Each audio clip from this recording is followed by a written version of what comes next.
paradise built on freedom and destroyed by it. Oh God, you sick fuck, let me out of there! You come here by chance, but in Rapture, even choice is an illusion. So, would you kindly join me on a journey through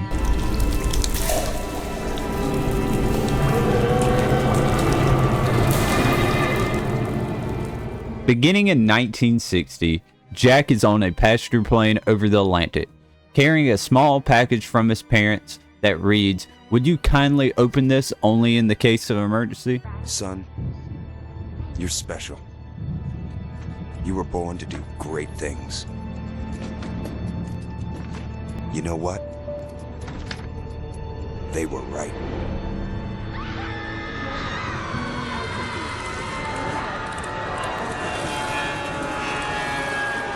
Seconds later, the plane crashes. As you swim to the surface, you are met with a lighthouse in the middle of the ocean and a ton of questions. Why did the plane crash? Why is there a lighthouse in the middle of the ocean? And am I alone? Swimming towards the lone lighthouse in the middle of nowhere, what waits inside is no rescue. Heading inside, we are met with closing doors and a statue of a man with a banner saying, "No gods, no kings, only men." Looking down, we can get more info on who and what this statue is. It's of a man named Andrew Ryan. Yet another question yearning for an answer. Heading downstairs, we reach a bathysphere, which is just a fancy word for a submarine. Pulling the lever and starting to descend down to the depths, we hear a pre-recorded message of the man they call Andrew Ryan.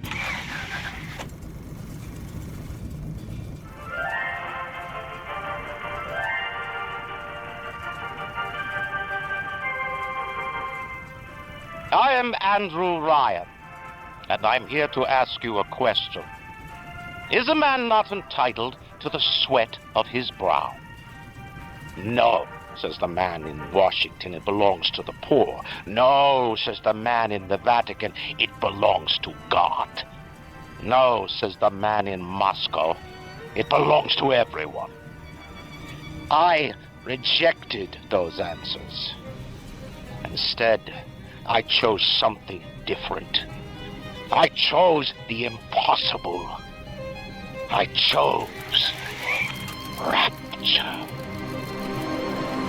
Underneath the sea lies a city called Rapture, a city built on dreams and absolute freedom.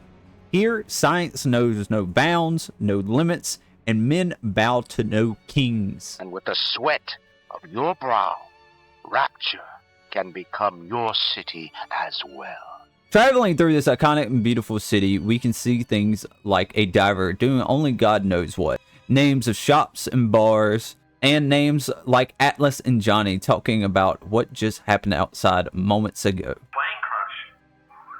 Here in the middle of the Atlantic Ocean. How could it? I don't know. You best get over there. And be quick about it. The splicers are coming. You gotta be kidding. How do you know someone's coming? We all know they're way out. That means we've got company. As soon as we arrive, the beauty soon fades away as a splicer attacks Johnny, the other man talking to Atlas.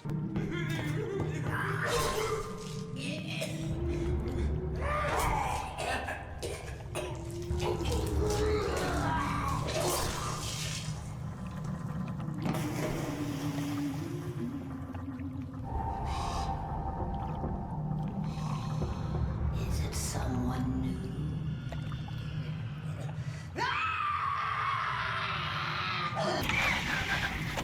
These guys are splicers, which is just me basically off of 4 shots of tequila.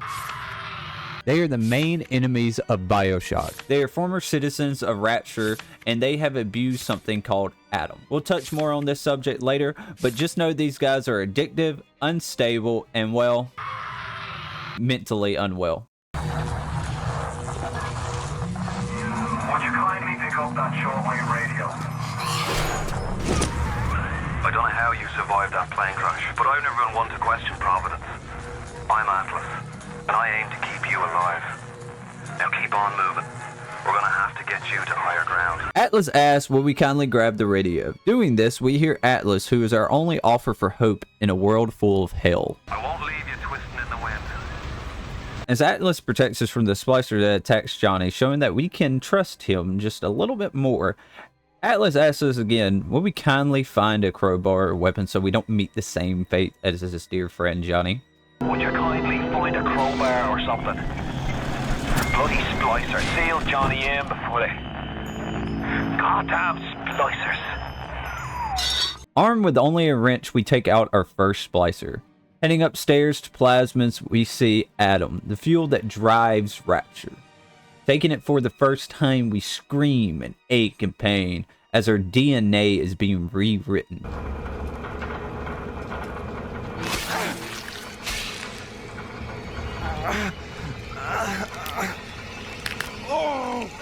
Steady now. Your genetic code is being rewritten.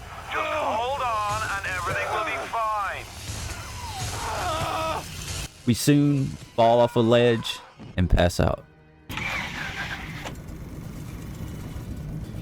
Well, this is Adam, folks. Well, not this Adam. I mean this Adam. Adam was marketed as a miracle product and sold in vending machines just like this. And it was also available to anyone out there. With this, Ryan's free market paradise led to widespread abuse and people that kept rewriting their DNA until they lost all humanity. Hence, the splicers. So kids, if you see a needle and a jar full of jelly lying around, take it. You may gain superpowers to finally beat up your neighborhood bully. King Hawks is not liable for any and all deaths from mysterious needle usage. You'll be no better off with Metal Daddy, little fish. See you floating upright. You alright, Boyle? First time plasmid's a real kick from a mule. But there's nothing like a fistful of lightning now, is there? As we return to the world of the living, we then gain a new power. This power is called a plasmid. There are many plasmids throughout all of Bioshock. This is the first of many. This one is called Electrobolt, which basically gives you...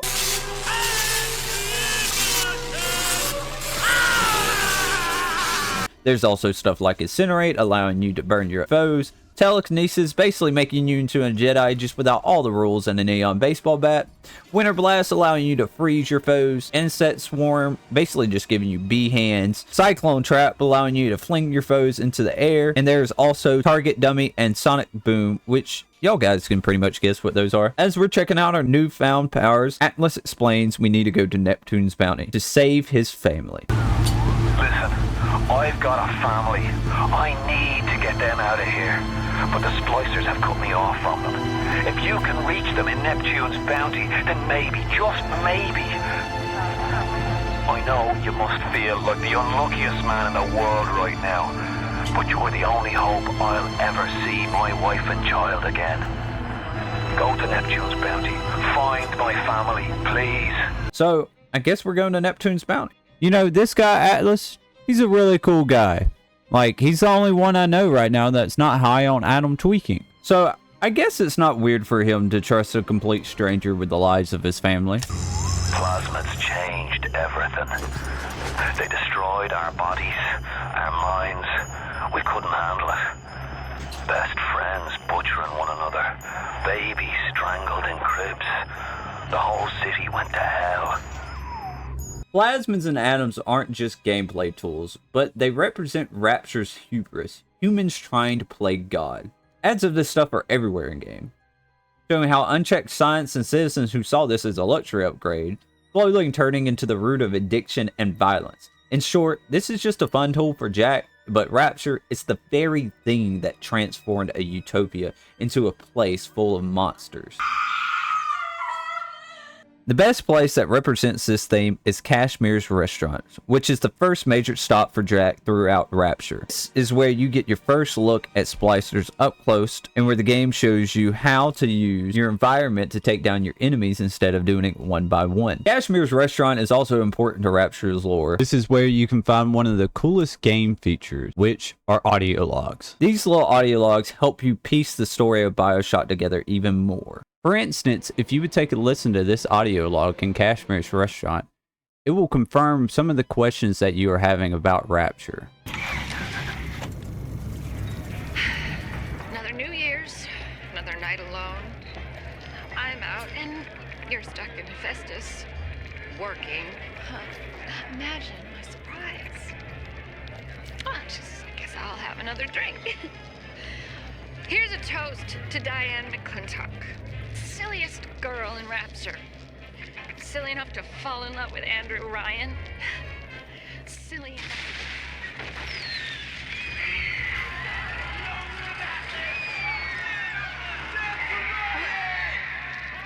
What happened? I'm bleeding. Oh God. What's happening? The audio logs are used to answer those questions on who, what, and why. The game allows you to choose if you want to listen, allowing you to get a deeper and darker narrative on the game's story. Heading our way more through Rapture, we head to a bathroom where there's a hole in the wall. As we go through the hole, Atlas comes back on the radio to give us a life-saving tip. Careful now. Would you kindly lower that weapon for a minute? You think that's a child down there? Don't be fooled. She's a little sister now. Somebody went and turned a sweet baby girl into a monster. Whatever you thought about right and wrong on the surface, well, that don't count for much down in Rapture. Those little sisters, they carry Adam, the genetic material that keeps the wheels of Rapture turning. Everybody wants it, everybody needs it. As Atlas explains, these are little sisters, and, well, with every little sister comes a big daddy.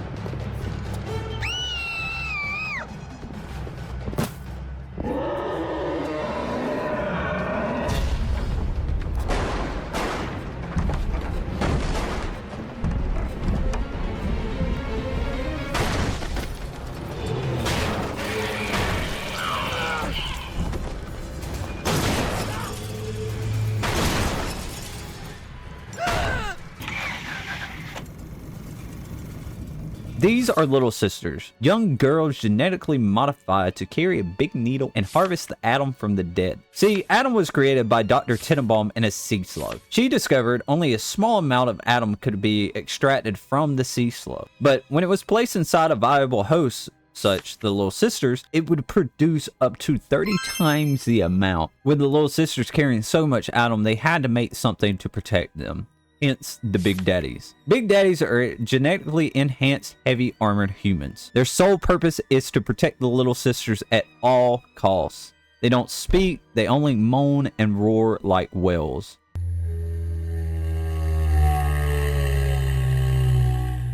As we make our way through Medical Villain to find a way to Neptune's bounty, we then soon get trapped by Andrew Ryan, and this is where his character sets in stone that he is the antagonist of this game. So tell me, friend, which one of the bitches sent you? The KGB Wolf or the CIA Jackal? Here's the news. Rapture isn't some sunken ship for you to plunder. And Andrew Ryan isn't a giddy socialite who can be slapped around by government muscle. And with that, farewell, or das Vodania, Jack.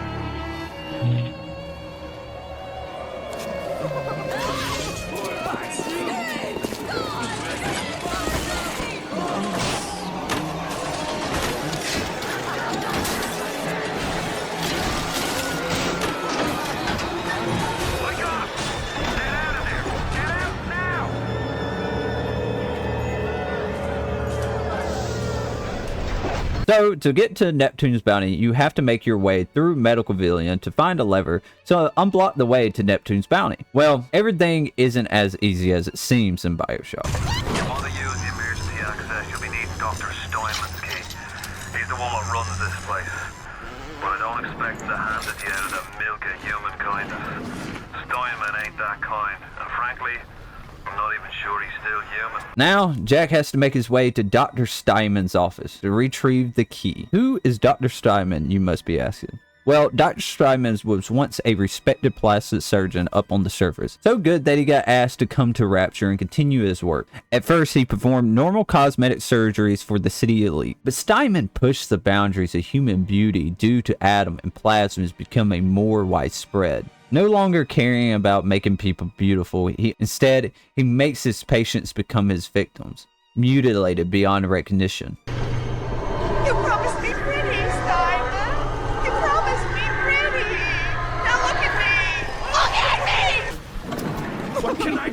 this one, Aphrodite. She won't stay still. I want to make them beautiful, but they always turn out wrong. That one's too fat. This one's too tall. This one's too symmetrical. And now, what's this, guys? An intruder. He's ugly. Ugly. Ugly. Ugly. Finally dealing with Dr. Steinman the good old-fashioned way, we finally gain access to the key now to head to Neptune Bounty to save Atlas's family. You alright? It was time somebody took care of that sick bastard. Make sure you get the key off Steinman and head back to emergency access. I'm working my way to the backside of Port Neptune myself. We'll get there soon enough. As we're going to emergency access, a Big Daddy crashes through the wall, but he's dead and on fire. At this point, we meet Dr. Tenenbaum, and we're given an option, either to harvest the little sister or to save her.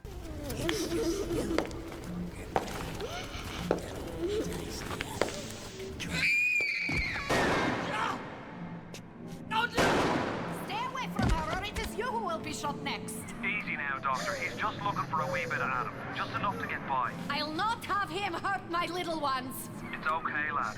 And not a child. Not anymore, at least. Dr. Tenenbaum saw to that. Bitte do not hurt her.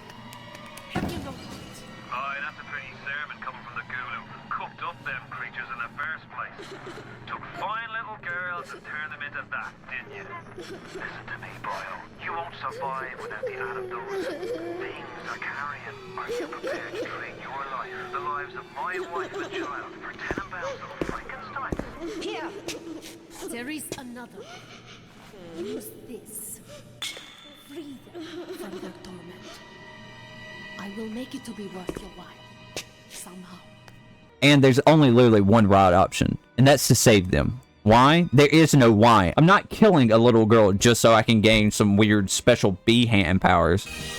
Jazz hands. As we finally reach Neptune's Bounty, this is where we learn about a man called Frank Fontaine. Now you had the pleasure of Andrew Ryan's company. He's the one who built this place, and he's the one who ran it into the ground. Nobody knows exactly what happened. Maybe he went mad. Maybe the power got to him. Maybe he just decided he didn't like people. Whichever way you slice it, good men died. My family's in a submarine hidden in the foundation of Fontaine Fisheries. I'll meet you there. He was a businessman here in Rapture, similar to Andrew Ryan. Well, at one point, Andrew Ryan was so scared that the world's government were going to come down and take Rapture. So he began banning any and all contact with the surface, including trade goods. So Fontaine saw this as a good way to make money. Doing this led to Andrew Ryan having one of his thugs kill Frank Fontaine. Even with Frank Fontaine dead, he has left a stain on Rapture. Even Andrew Ryan can't wash away. Just remember, sonny friend, I smell an ounce of Fontaine on you, and I'll have you in a box. Atlas gives you the vouch, but I ain't turning my eye just on his say-so. Minutes away from saving Atlas's family, he tells us all we have to do is hit a switch. Hit the switch up there in the control booth and let me in. I think it's time to shake hands and get acquainted. You've had your fun, but enough is enough. If you press that button, you'll learn what it means to truly be my enemy. Even with the Andrew Ryan's warning, we do not listen, because fuck that dude. Who's he to think he can tell us what to do? Would you kindly? So, we then hit the switch.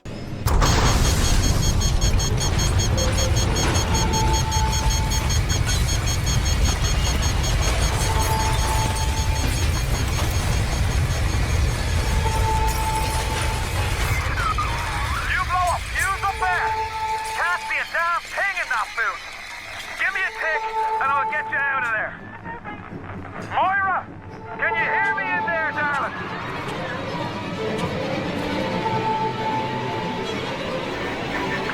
So dark. If only your friend could look up and see. Maybe only could do something, anything. Except just stand here and watch.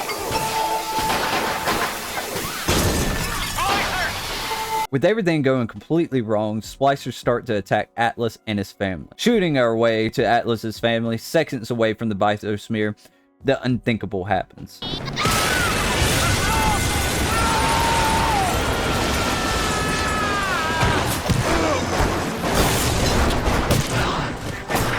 ooze in like an assassin, and then you try to sneak out like a thief. You're no CIA spook. Who are you? Why have you come here? There's two ways to deal with a mystery. Uncover it, or eliminate it.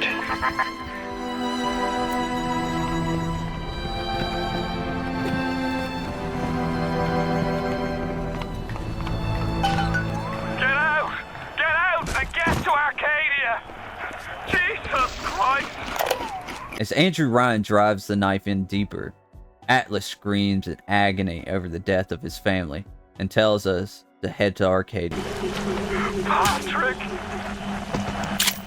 Ain't that just like Ryan? Wait until we're almost out, then he pulls the string. We'll find the bastard. We'll find him and we'll tear his heart out. I came to this place to build the impossible. You came to rob what you could never build. A hum gaping at the gates of Rome. Even the air you breathe is sponged from my account. Well, breathe deep, so later you might remember the taste. So on our way to kill Andrew Ryan, we have to travel through Arcadia. Arcadia is essential to Rapture. Not only being beautiful and brimming with life, it's Rapture's oxygen supply. With the city being underwater, there has to be a way for people to breathe, because I know I ain't no fish. Brilliant scientist Dr. Julia Lanford created Arcadia, a massive biosphere filled with trees, plants, and even artificial sunlight. This was a place where city elites could escape the steel and concrete of Rapture. This isn't right. I'm gonna need you to listen to me. I'm no sort of botanist, but I think Ryan has just killed Arcadia. The man's put something foul into the air. Bottom of the ocean, Bio. All the oxygen comes from the trees. No trees, no oxygen. Give me a spell to think. This dude has completely fucking lost it. Imagine killing someone's entire family and then destroying all the oxygen supply production in your underwater city. Now that we're thinking that all hope is lost, we soon then get a visit by Dr. Julia Langford. My trees! It wasn't you, was it? No. Ryan. I think I've got a way to save the trees. It's a genetic vector that... Oh, look who I'm talking to. Could you find a sample of Rosa Gallica for me? Look in the grotto. I've got to keep working while there's time. As we head to Waterford Grotto to retrieve the Rose Gallica, we see posters saying, "Who is Atlas?" This was probably a question we should have asked ourselves a while ago, but he hasn't done nothing wrong. Just helped us through this chaos of Rapture. But with audio logs in the environment, we learn Atlas was a freedom fighter who led the working class in a coup against Andrew Ryan. This is what led to civil war in Rapture, the poor rising up against the powerful, Andrew Ryan. Finding the Rose Gallica, we then head back to Dr. Julia Langford. As we enter Dr. Julia Langford's labs, we are met with her face to face. Then a familiar voice is heard. Andrew Ryan. We made a business deal, you and I, did we not? Money changed hands. Let me read to you from the agreement. Section 3, subsection 4. Mr. Ryan. Ryan Industries maintains exclusive rights to the creation, use, and exploitation of the Lazarus vector. Ownership is civilization. Wait! No! Please! Without it, that is... Mr. Ryan!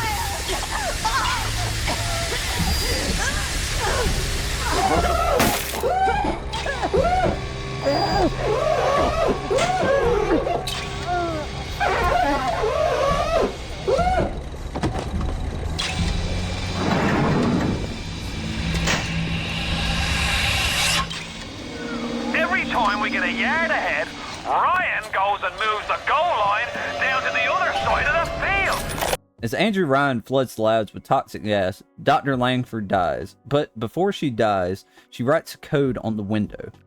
9457.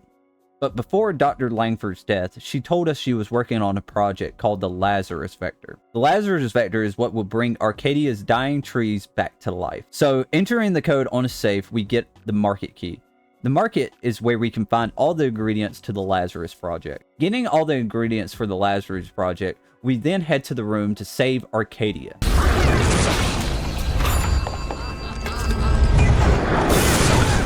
Well done, lad. Take a deep breath and enjoy it. Then head over to Rolling Hills and get the bathysphere. Next stop is Ryan's house. It's time for blood.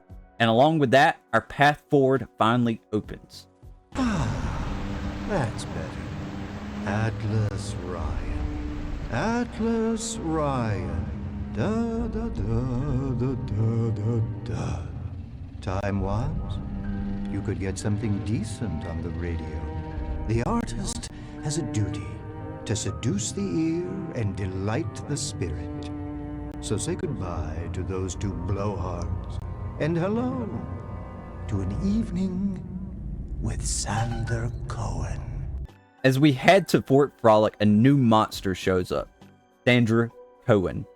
Sandra Cohen is similar to Dr. Steinman. Both abused Adam and are living, breathing monsters. In Ryan's crumbling city, Cohen is a mad showman ruling over Fort Frolic. Fort Frolic is the entertainment district of Rapture. And all around you can see Cohen's gruesome scenes of expression. I test all my disciples. Some shine like galaxies, and some burn like a moth at the flame. Come now, into my home. So we're having to track down and kill all of Cohen's disciples. And we learn that each disciple has some vendetta against Cohen. Through audio logs, we learned that each one of them were forced to do something against their will. And the relationship was an abusive one. You won't lock us in, old man? Oh, that's fine with cops. I used to love you. I used to think you're a musical genius. You know why? Because you paid my rent, you ancient hat. Come on to the record store. I'll show you what I think here. Plinkety plink plink. You know what? Art, music, poetry. It's like a rift. Cohen's got Ryan wrapped around his little pinky. And why? Because he tells him what he wants to hear. Rise, rapture, rise. Nuts. That stuff was still before it came out of Cohen's pen. I'm through with the whole pinata. You see that old fruit trying to keep me here. You think you gotta finish me in here, you old fruit? Yeah, the saps you tossed in this meat locker, all panicked like rabbits. I just watched and waited. And when they started to kick, I started to scavenge. Made myself a little splicer cocktail, I did. You can't come in from the cold. And you gotta grow ice over your heart. And the Iceman cometh, Sander, baby. The Iceman fucking cometh. As we take care of each of one of Cohen's disciples, Cohen then comes and pays us a visit.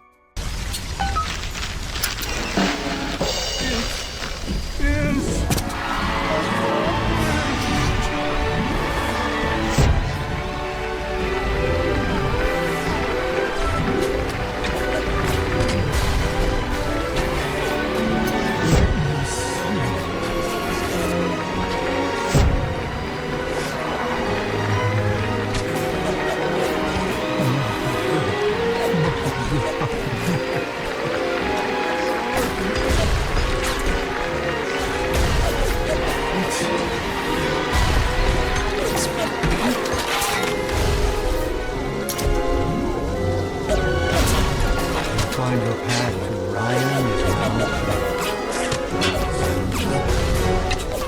The game then gives you a choice to either kill or spare Cohen. of my most private. Killing Cohen is the last distraction out the way. We can now go and kill Andrew Ryan. It's time to either run the table or go home empty. Ryan's got the genetic key to Rapture. We get that from him, and we get out of this hellhole. We don't, then you and I are ghosts. With Andrew Ryan within our reach, it seems we are not the first ones to try Andrew Ryan. With the bodies of the ones who tried to stand up against Ryan displayed as trophy. As we walk towards Andrew Ryan's office, we hear Andrew Ryan yet again. Even in the Book of Lies, sometimes you find truth. There is indeed a season for all things. And now that I see flesh to flesh and blood to blood, I know I cannot raise my hand against you. But know this, you are my greatest disappointment. Does your master hear me? Atlas, you can kill me, but you will never have my city. My strength is not in steel and fire. That is what the parasites will never understand. A season for all things. A time to live and a time to die. A time to build and a time to destroy!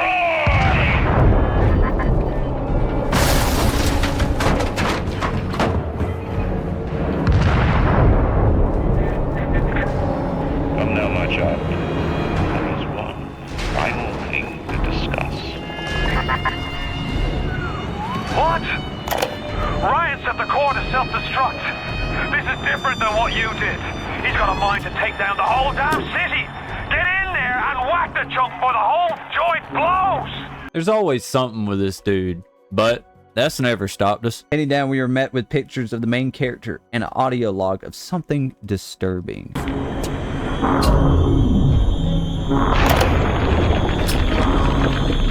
Is that your puppy? She's very pretty. Thank you, Papa Sushon. Break her neck for me. What? Break that sweet puppy's neck. No, please. Break that puppy's neck. Would you kindly? No! No!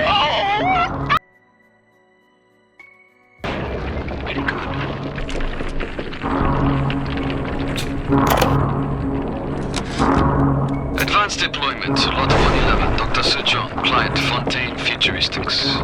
Baby is now a year old, weighs 58 pounds, and possesses gross musculature of a fit 19-year-old. The results are disappointing, but within expected tolerances.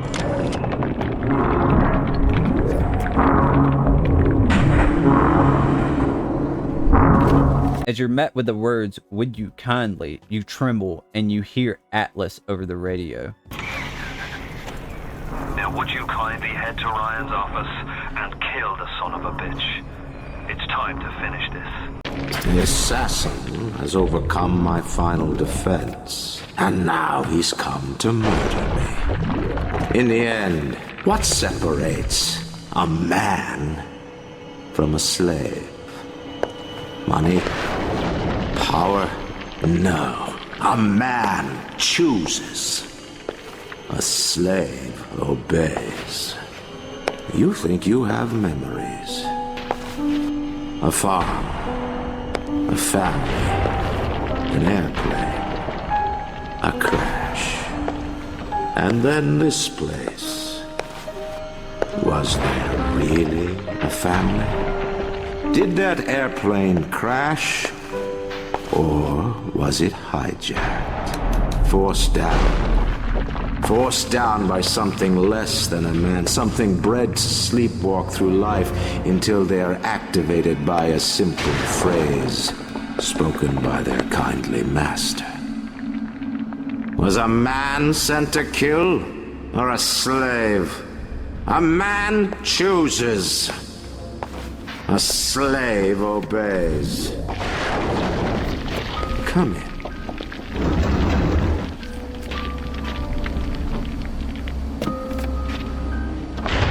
Stop, would you kindly? Would you kindly?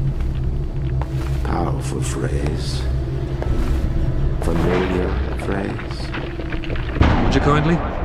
Would you kindly get this? Would you kindly find that? Would you kindly find that? Would you kindly find? Would you kindly get this? Would you kindly head to Ryan's office and kill the son of a bitch? Sit, would you kindly? Stand, would you kindly? Run! Stop! Turn. A man chooses. A slave obeys.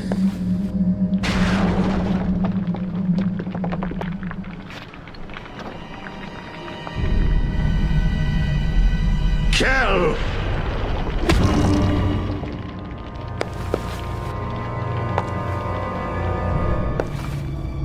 A man chooses!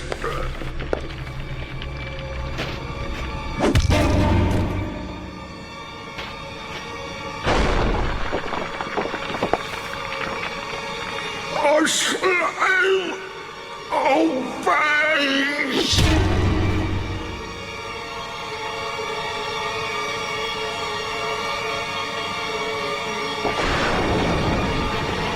Obey!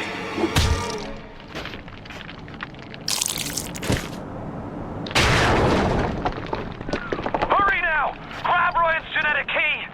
Now would you kindly put it in that goddamn machine?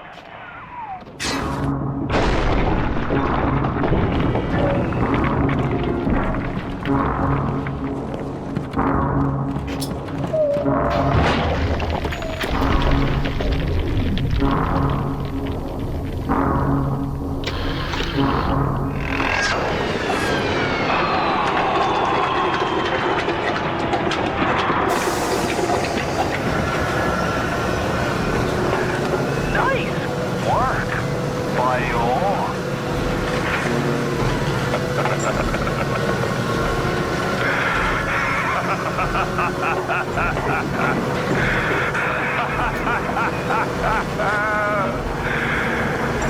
It's time to end this little masquerade. There ain't no Atlas kid, never was. Stellar byline work takes on a variety of aliases. Hell, once I was even a Chinaman for 6 months. You've been a sport, so I guess I owe you a little honesty. Name's Frank Fontaine. I gotta say, I had a lot of business partners in my life, but you, of course, the fact that you were genetically conditioned to bark like a cocker spaniel when I said, would you kindly, might have had something to do with it, but still, as soon as that machine finishes processing the genetic key you just fished off Ryan, I'm gonna run rapture tits to toes. You better pal, you know what they say, never mix business with friendship. Thanks for everything, kid. Don't forget to say hi to Ryan for me. So if you didn't catch any of that, let me catch you up briefly. You do not play as a random plane crash survivor, but Jack Ryan, Andrew Ryan's illegitimate son, who Ryan didn't know existed. Jack was created in a lab by Frank Fontaine and Dr. Tenenbaum, the one who also created the Little Sisters. Jack was then implanted with false memories and then sent to the surface, only then to return when he heard the phrasing, "Would you kindly?" This whole time you had no free will, you were just a sleeper agent created by Frank Fontaine, who was Atlas this whole time. Welcome back, child. Welcome to the city where you were born. You are angry at Fontaine, yes? Now you know the truth. You are his tool, brought back to Rapture to save him. You have saved many of my little ones. I owe you a debt. While you sleep, I undo some of Fontaine's mental conditioning. His control is no longer complete, but he can still pull some very unpleasant strings. Remit your mind with many locks and keys. Fontaine has most of those keys, but not all. Suchong designed your mind, taught Fontaine to control you. You might find answers in Suchong's flat in Mercury Suite. Frank Fontaine brainwashed us as a child, but not fully, thanks to Dr. Tenenbaum. So now the goal is to stop the leftovers of Fontaine's controls so we can kill the son of a bitch. I says, would you kindly go get stepped on by a big daddy? First goal is to find Mercury Suites. So we need to go find that. This Would You Kindly Please is one of gaming's most iconic twists, and what made Bioshock so popular. And also what made it a true masterpiece in my eyes. Because it makes you look back and feel so clueless that you did not realize it sooner. The idea that you've been a sleeper agent all along made the events of Bioshock seem so much clearer. As we find the cure, we drink it. So now we can go kill Frank Fontaine.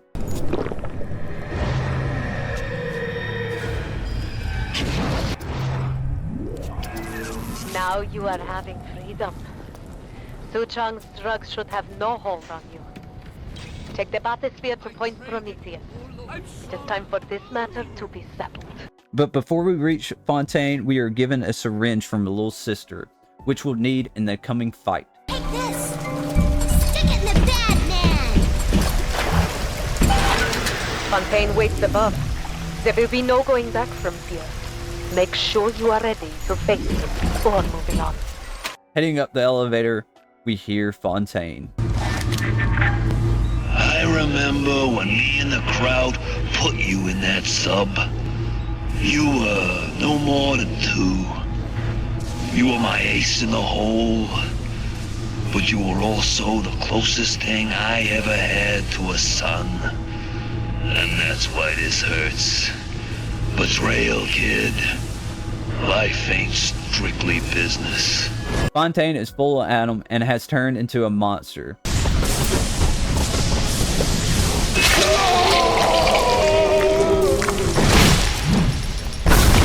So shooting, dodging, and battling Fontaine like a wizard from Hogwarts, we stun Fontaine and stop the atom flow. But that wasn't enough. We need backup. I had you built. I sent you topside. I called you back, showed you what you was capable of. Even that life you thought you had, that was something I dreamed up and had tattooed inside your head. Now, if you don't call that family, I don't know what is. And now,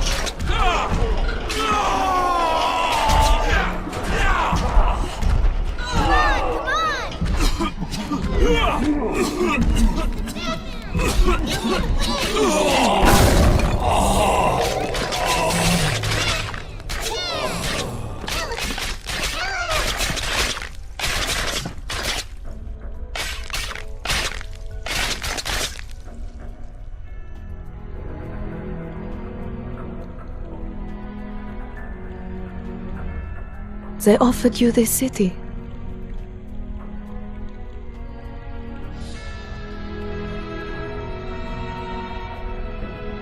And you refused it. And what did you do instead? What I've come to expect of you. You saved them.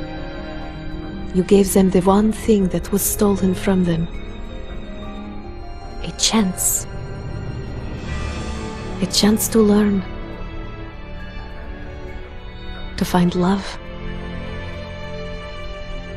To live. And in the end, what was your reward?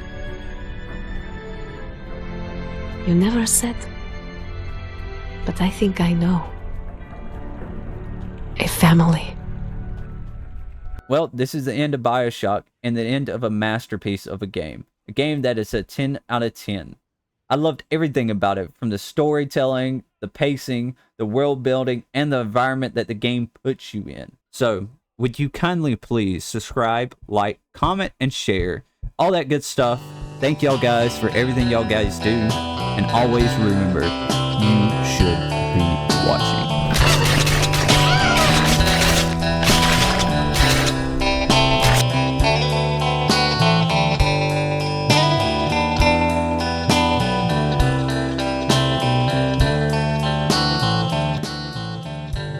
ones have got to pass in this situation. Oh my gosh, Hank, turn it He down. steps back. Turn he it down, uncorks a Hank. long one. I can't tell. Beautiful What? catch. Dad, They needed a make big it play, stop. and they got it. Oh, goodness. Well, it's got a little something under the hood there, doesn't it?